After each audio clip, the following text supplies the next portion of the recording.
You ask Tiger to solve. This deals with linear equations with one unknown. The final result is y equals -49. Let's solve it step by step. Group all constants on the right side of the equation. Subtract 5 from both sides.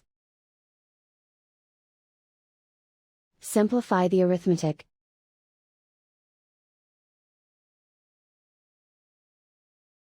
Isolate the y. Multiply both sides by inverse fraction 7/2.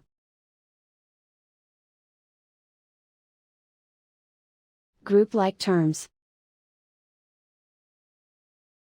Multiply the coefficients. Simplify the fraction.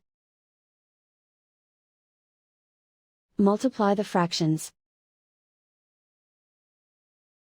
Simplify the arithmetic. And so the final result is y equals -49.